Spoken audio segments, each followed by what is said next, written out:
کام تیزی سے چلے گا.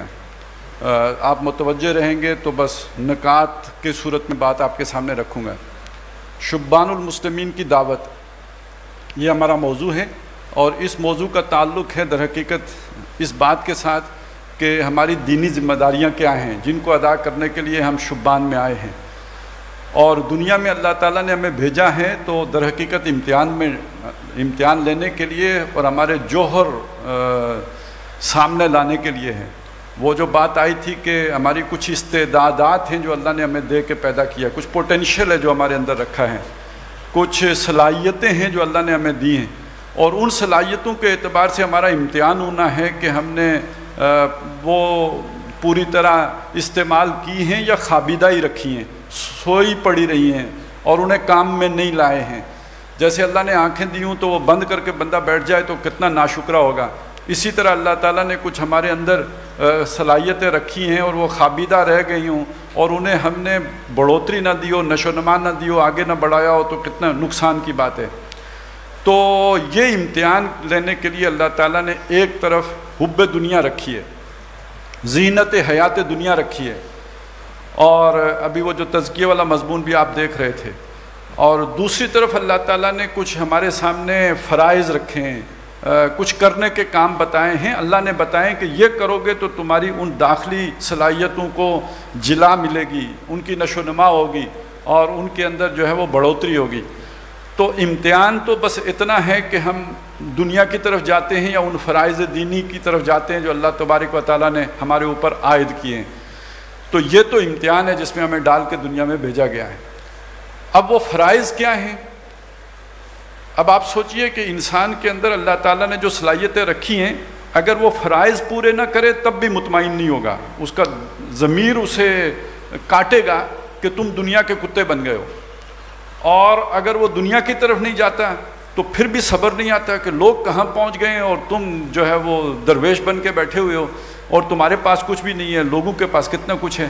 تو چین نہ ادھر ہے نہ چین ادھر ہے، دونوں طرف جو ہے وہ انسان کا میلان رہتا ہے، کھچاؤ رہتا ہے. نتیجہ یہ نکلتا ہے کہ آدمی بھی پھر تھوڑی سی چلاکی کر لیتا ہے.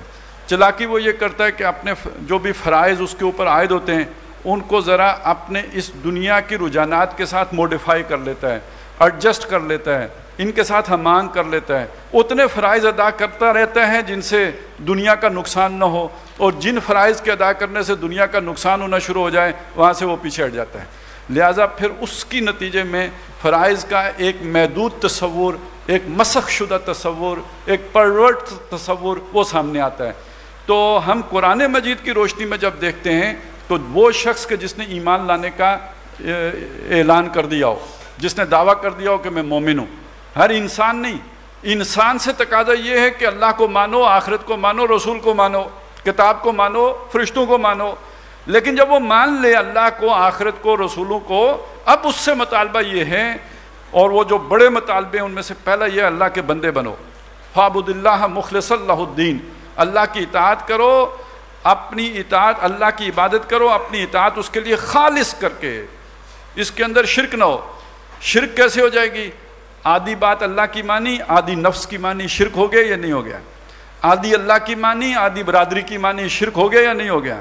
کچھ اللہ کی مانی، کچھ اپنے طاغوت جو بھی زمانے کا ہے حکمران اس کی مان لی، کچھ اللہ کی مانی، کچھ فیشن کے پہ چل پڑے. یہ دوری ملاوٹ والی اطاعت اللہ کو نہیں قبول ہے. کسی بھی لیول کا ملاوٹ اللہ کو قبول نہیں ہے. خالص اطاعت اللہ کی کرو یہ، اور اللہ کی محبت سے سرشار ہو کے کرو. یہ پہلا تقاضا ہے. جسے ڈاکٹر صاحب کہتے تھے کہ اگر اس میں کوئی آدھا تیتر آدھا بٹیر ہوا تو یہ منافقت ہے. پھر افتؤمنون ببعض الکتاب وتکفرون ببعض فما جزاء من یفعل ذلک منکم الا خزی فی الحیاۃ الدنیا ویوم القیامۃ یردون الی اشد العذاب. اس کا نتیجہ یہ نکلے گا کہ دنیا میں ذلت و رسوائی، اور آخرت میں سب سے شدید عذاب جو منافق کے لیے ہوگا وہ عذاب اس اللہ کے بندے کے لیے ہے جس نے کچھ معاملات میں تو اللہ کی مانی، کچھ معاملات میں کسی اور کی مانی. وہ اس کا نفس ہو یا کوئی فرعون ہو یا کوئی اور فیشن ہو، رواج ہو، رسم ہو، اگر اللہ کے ساتھ کسی اور کو مکس کر لیا تو یہ دوہرا مجرم ہے. پھر اس کو عام کافر سے زیادہ سزا ملنی ہے.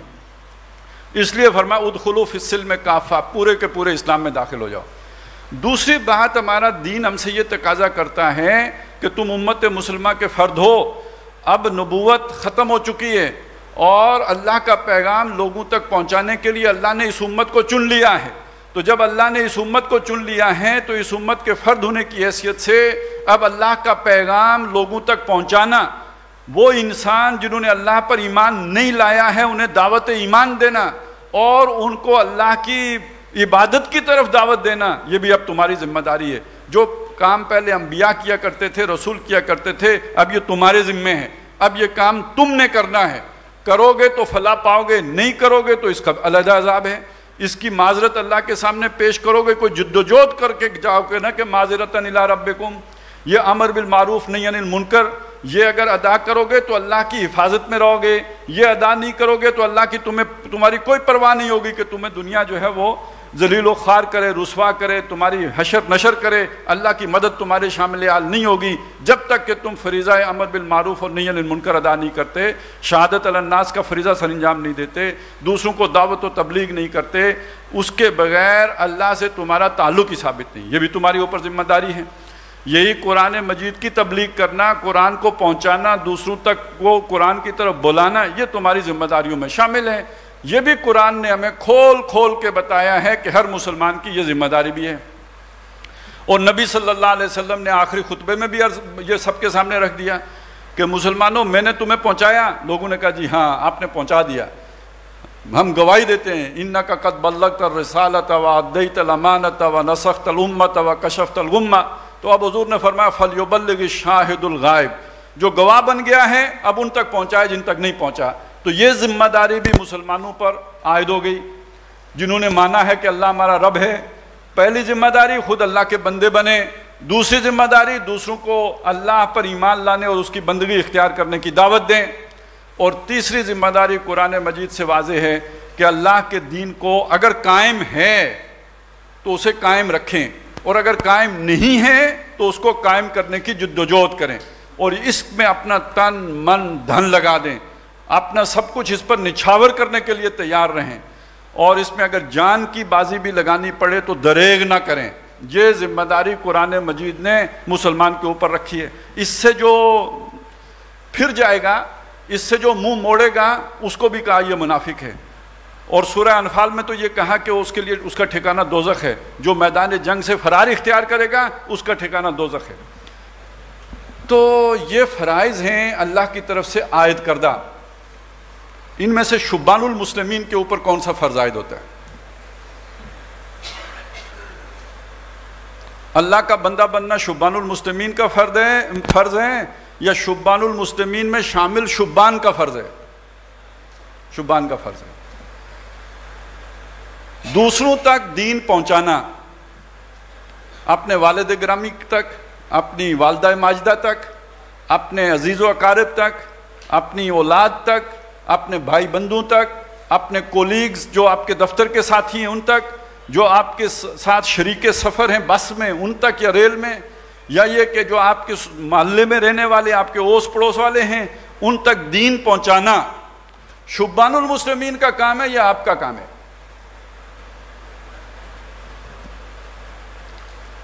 اور اقامت دین کی جدوجہد کرنا، دیکھیں چکر سمجھ لیں، ابھی بعض لوگ جماعت میں اس لیے شامل ہو جاتے ہیں کہ یہ ایک پائپ لائن ہے عبادت رب کی، شہادت علی الناس کی، اقامت دین کی، میں نے سر اس میں ڈال دیا ہے، آگے سے جا کے نکلوں گا تو جنت ہوگی۔ نہ بھائی، ایسا نہیں ہے۔ آپ نے یہاں کی ممبرشپ لے کے کوئی جنت کا سرٹیفکیٹ نہیں حاصل کر لیا ہے۔ آپ یہاں اس لیے شامل ہوئے ہیں کہ اپنے دینی فرائض ادا کرنے کے اور ساتھی بھی ہیں۔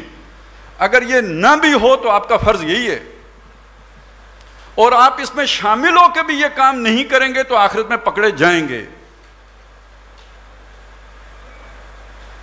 کوئی شخص شبان میں شامل ہو کے نماز نہ پڑھے، شبان پکڑی جائے گی یا وہ پکڑا جائے گا؟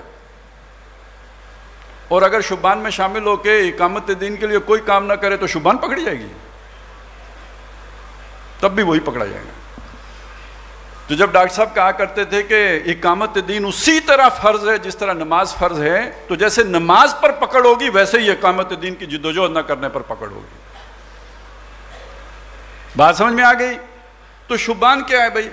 شبان اصل میں ایک پلیٹ فارم ہے جہاں پہ ہم مقصد ساتھی سمجھ بیٹھ کر ایک دوسرے کا حوصلہ بڑھائیں گے، ایک دوسرے کے ہمدرد بنیں گے، ایک دوسرے کو دکھڑے سنائیں گے، ایک دوسرے کو بتائیں گے کہ میں گیا تو میرا سر پھٹا، یا فلاں بس سے مجھے اتارا، یا یہ کہ گھر والوں نے گھر سے نکالا، اگلا کہے گا مجھے بھی اماں جی نے پھٹکارا۔ تو یہ سارے مل کے ہمدرد بیٹھ کے اپنے دکھ دکھڑے ایک دوسرے کو بتائیں گے، ایک دوسرے سے حوصلہ پکڑیں گے، ایک دوسرے سے مدد لیں گے۔ یہ تو ہو سکتا ہے، لیکن آپ کے ابا جی وہ آپ کی ذمہ داری، اور آپ کی اماں جی وہ آپ کی ذمہ داری۔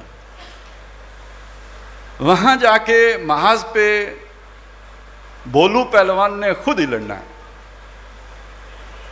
ہم یاد دلائیں گے، ہم مل کے ایک دوسرے کو تواسی بالحق کریں گے، ہم تواسی بالصبر کریں گے۔ وہ خیر ہے، کوئی نہیں یار، ہو گیا، کوئی کسی نے ایسی بات کہہ دی دل فگار ہو گیا، کسی نے کوئی ایسی بات کہہ دی جس سے کلیجہ شک ہو گیا، کوئی نہیں، ٹھیک ہے، ہم ایک دوسرے کا سہارا بن سکتے ہیں۔ کام تو خود کرنا ہے، لے کے تو اسے خود چلنا ہے بھائی، یہ آپ کا کام ہے۔ تو یہ اطمینان حاصل نہ کریں کہ جی آپ جہاز پہ چڑھ گئے اب شکاگو اتر جائیں گے، جنت میں لینڈ کریں گے جا کے، نہیں، آپ کام کریں گے تو نجات پائیں گے۔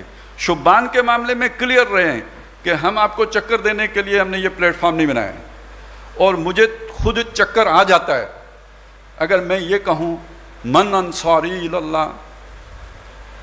بھئی نبی اٹھ کے کہے من انصاری اللہ، اس کو تو اللہ نے اپوائنٹ کیا ہے، وہ کہہ رہا ہے یار میں یہ کام کرنے چلا ہوں، دین کو قائم کرنے، تم میں سے کون میرا مددگار ہے؟ بھئی یہ فرض آپ کا بھی ہے، یہ فرض میرا بھی ہے، میں کیسے کہوں کہ میرا مددگار کون ہے؟ ہم سب ایک دوسرے کے مددگار ہیں، کوئی نہیں کہہ سکتا کہ میرا مددگار کون ہے، میں مالک کے جماعت ہوں، باقی آؤ میری مدد کرو، یہ ہمارا فلسفہ نہیں ہے۔ ہم نے جو بات سمجھی ہے، جیسے کہ کل میں نے بات عرض کی تھی، یہ خلافت اللہ تعالیٰ نے اپنے بندوں کو عطا کی ہے، جن کو اللہ نے چنا ہے، الذین اصطفینا من عبادنا، ان کو اللہ نے عطا کی ہے۔ اسی طرح یہ فرائض دینی ان بندوں کے ہیں جن کو اللہ نے خلافت دی ہے، انہوں نے دو کام کرنے ہیں، وعد اللہ الذین آمنوا منکم وعملوا الصالحات لیستخلفنہم فی الارض، ان کو اللہ خلافت دیں گے۔ تو ایمان لانا میری ذمہ داری اور آپ کی بھی ذمہ داری، اور عمل صالح کرنا جس میں جہاد فی سبیل اللہ بھی شامل ہے، اور جہاد فی سبیل اللہ در حقیقت ان تین فرائض کو ادا کرنے کا نام ہے۔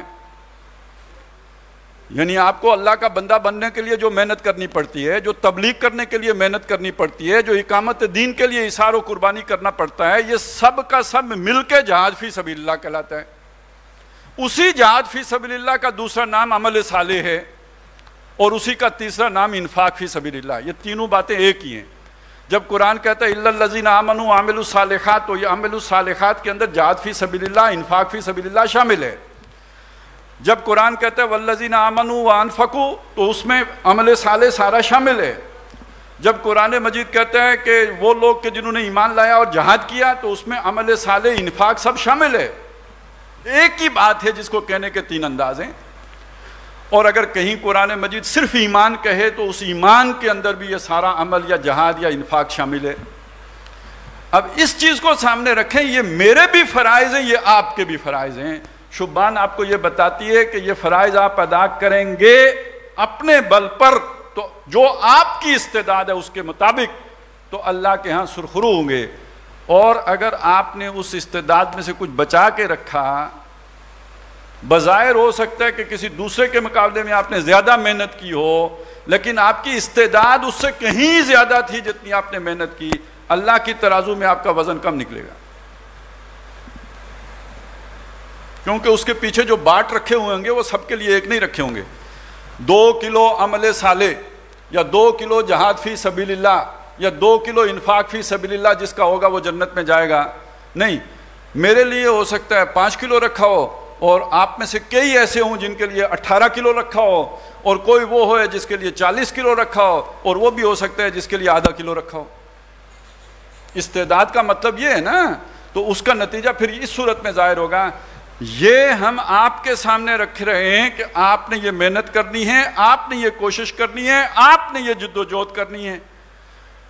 اب ایک مرحلہ وہ آنا ہے، اب یہ بڑی ایک نئی جہت ہے جو آپ کے سامنے رکھنا چاہتا ہوں۔ شبان نہ ہو، میرے دینی فرائض یہی ہیں جو میں نے آپ کے سامنے بیان، اور آپ کے بھی یہی ہیں۔ اب میں چاہتا ہوں کہ یہ فرائض ادا کروں، جتنا میں شبان کے ہوتے ہوئے اللہ کا بندہ بن سکتا ہوں، اتنا ہی شبان کے نہ ہوتے ہوئے بھی اللہ کا بندہ بن سکتا ہوں۔ بلکہ ہو سکتا ہے کہ بندگی کے تقاضے شبان کے مقابلے میں اکیلا رہتے ہوئے کچھ بہتر ادا کر سکوں۔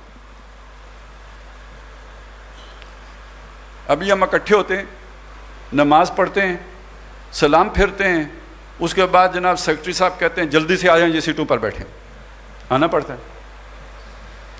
تو اگر میں اکیلا ہوں تو ہو سکتا ہے اس کے بعد بیٹھ کے میں تسبیح کروں، تو میری بندگی کا تقاضا اجتماعیت کی نسبت اکیلے میں بہتر نہیں ہو گیا؟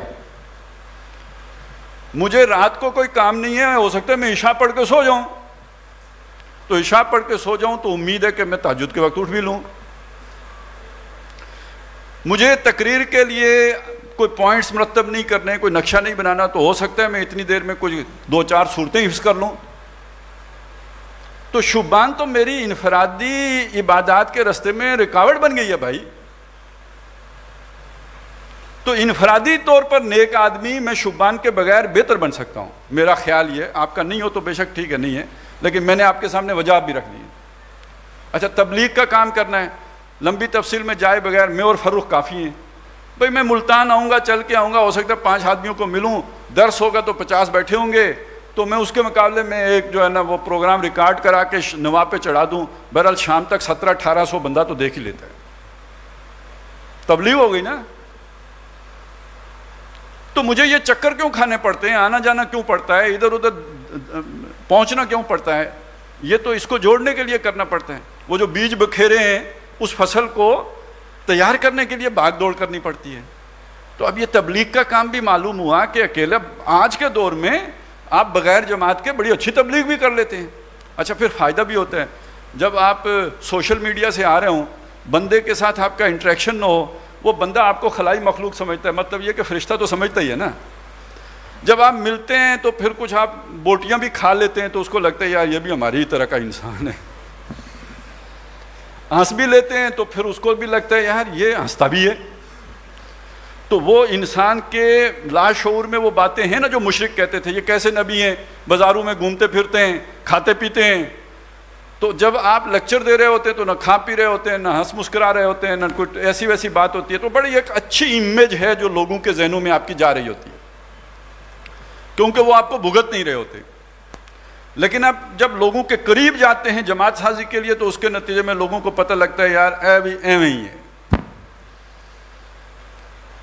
تو بہرحال آپ کی وجاہت، آپ کی قابلیت، آپ کا اثر و رسوخ، آپ کی شخصیت کا رعب، وہ آج کے دور میں لوگوں کے قریب جانے کی نسبت یہ ذرائع ابلاغ کی بمبارمنٹ کے ذریعے سے زیادہ بہتر قائم ہوتا ہے، اچھا امیج بنتا ہے۔ تو بھئی ایک فرد کے لیے تو تبلیغ بھی دوسروں کے بغیر آسان ہو گئی ہے، دجال نے چلیں آسان کر دی ہے۔ اور دوسری بات یہ ہے کہ عبادت کی بات تو میں نے آپ کو بتائی لی، اس کے آگے اقامت دین کا کام۔ اقامت دین کا ایک مرحلہ وہ ہے جو جماعت کے بغیر نہیں ہو سکتا، فرد نہیں کر سکتا۔ اقامت دین کی فکر پہنچانا، لوگوں کو اس کا ہمنوا بنانا، لوگوں کو اس کو قائل کرنا، یہ تبلیغ کہلائے گی، اقامت دین نہیں۔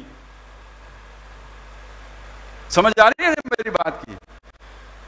یہ اقامت دین کی تبلیغ ہے، اقامت دین نہیں ہے۔ اقامت دین تو تب ہے، انفرادی طور پر تب ہوگی کہ آپ اپنی ذاتی حیثیت میں جو آپ کا اپنے کوئی آس پاس کے سٹیکس ہولڈر ہیں اس ایگزسٹنگ سسٹم کے، ان کو کوئی چونڈی وڈ کے تھوڑی بہت اپنی درگت بنوائیں گے۔ ایک واقعہ بس سنا دوں، نبی صلی اللہ علیہ وسلم کے پاس ایک صحابی آئے اور انہوں نے ایمان لانے کا اعلان کیا، تو حضور صلی اللہ علیہ وسلم نے کہا ٹھیک ہے آپ کی شہادت قبول ہے، باہر جا کے نہیں کہنا۔ وہ سمجھ گئے کیوں فرمایا کہ نہیں کہنا۔ وہ باہر کیا جاتے، وہ سیدھے گئے ہیں مطاف خانہ کعبہ کے سامنے۔ جب سارے سردار بڑے بڑے جمع ہو گئے، انہوں نے زور سے نعرہ مارا، اشہد ان لا الہ الا اللہ و اشہد ان محمدا عبدہ و رسولہ، خوب کٹ کھا کے آئے۔ اور پتہ لگا جی اقامت دین، وہ اقدام کا مرحلہ جماعت کا ہے جب اس نے وہ کرنا ہے، فرد نے تو پہلے دن ہی سے شروع کرنا ہے۔ آپ پہ وہ دیوانگی طاری ہو، وہ نظام بدلنے والی، وہ نظر آئے آپ کی انفرادی کردار میں، البتہ وہ جو آخری دھکا ہے نظام کو، وہ جماعت کے بغیر نہیں دیا جا سکتا۔ اس کے لیے ہم نے وہ جو بیعت کو مؤخر کیا ہے کہ وہ والا ڈسپلن اس موقع پہ چاہیے ہوگا جب آپ اس مرحلے میں جاتے ہیں جسے آپ تصادم کا مرحلہ کہتے ہیں یا اقدام کا مرحلہ کہتے ہیں۔ اس کو ذہن میں رکھیں۔ یہ جو ہم نے جماعت بنائی ہے، اس کا نظم ڈھیلا کیوں رکھا ہے؟ تاکہ ہم اقامت دین کا کوئی سیٹ پیٹرن ایسا نہ بنا لیں کہ فرد کی جو صلاحیتیں اللہ تعالیٰ نے اس کے اندر رکھی ہیں ان کے وہ کیپ نہ کر دیں، کہیں اسے کھلا چھوڑیں، دیکھیں وہ اپنے بل پر کتنا زور لگاتا ہے، دیکھیں وہ اپنے طالاب کے اندر کتنا ارتعاش پیدا کرتا ہے، کتنا بھونچال کھڑا کرتا ہے، اما یتسالون عن النبأ العظیم الذی ہم فیہ مختلفون کی صورت پیدا کر دیتا ہے۔ یہ ہر فرد کا اپنی جگہ پہ آذان اللہ اکبر کہنے کا کام ہے، اور یہ ابھی اسی سے پتہ چلے گا کون آگے بڑھ سکتا ہے کون پیچھے رہے گا۔ یہ کام انفرادی طور پہ ہو جب اتنا بیس بن جائے، اتنی طاقت وجود میں آ جائے، اتنا وہ قاعدہ مضبوط ہو جائے، اب ان لوگوں کو جوڑ کر، اور پتہ پہلے لگ چکا ہوگا کس نے کتنی مار کھائی ہے، کس نے کتنی قربانی دی ہے۔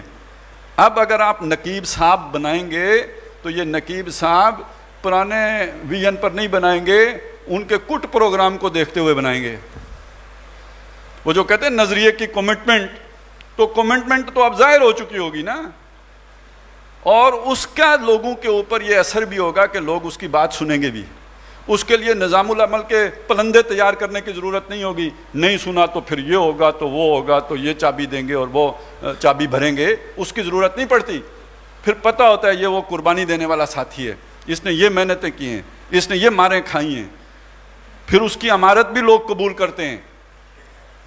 تو اس وقت جو ہماری بات ہے وہ اتنی ہے کہ ماحول اور معاشرہ اس فکر کو اب اپنے اندر سے، جیسے ابھی آپ نے ڈاکٹر صاحب کی بات سنی کہ اب وہ ناکام ہو چکی ہیں وہ تحریکیں جو اس فکر کی حامل تھیں،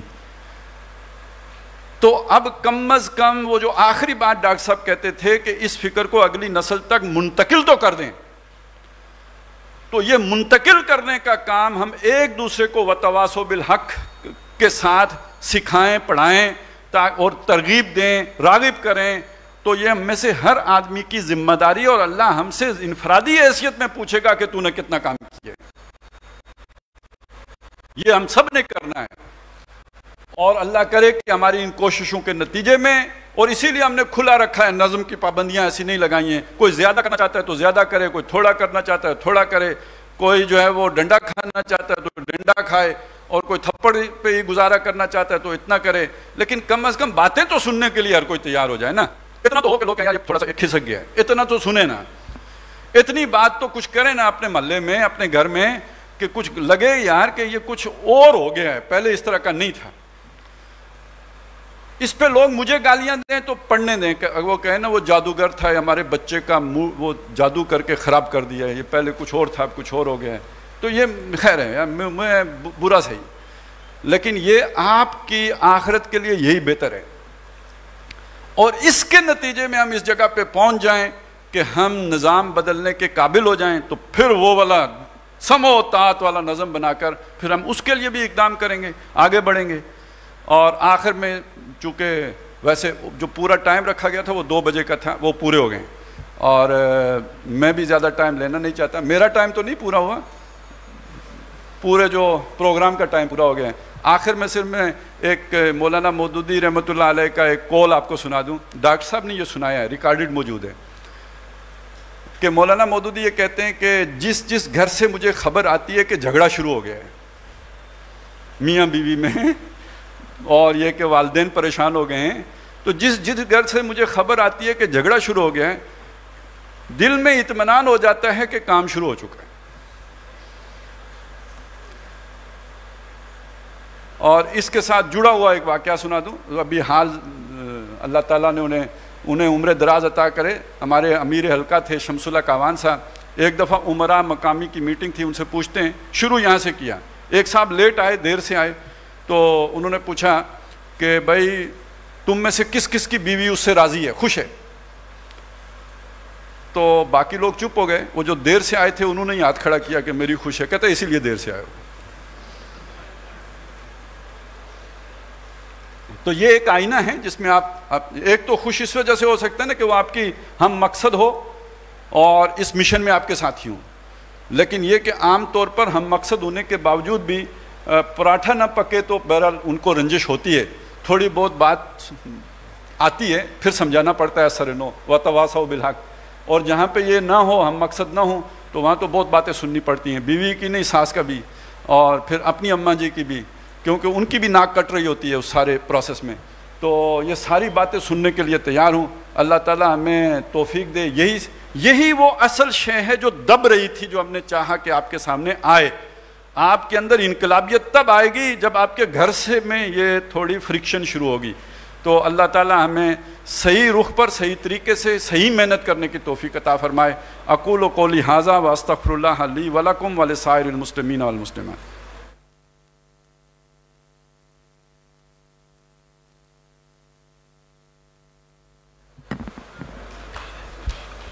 جزاک اللہ خیرا کثیرا۔ الحمد للہ الذی ہدانا لہذا وما کننا لنہتدی لولا ان ہدانا اللہ۔ ہم اس اجلاس کے اختتام پر ایک مرتبہ پھر اللہ کا شکر ادا کرتے ہیں کہ اس نے ہمیں توفیق عطا فرمائی کہ ہم یہاں پر اس کے دین کو سمجھنے کے لیے اور ایک نئی جماعت کی تاسیس کے لیے یہاں پر جمع ہوئے ہیں۔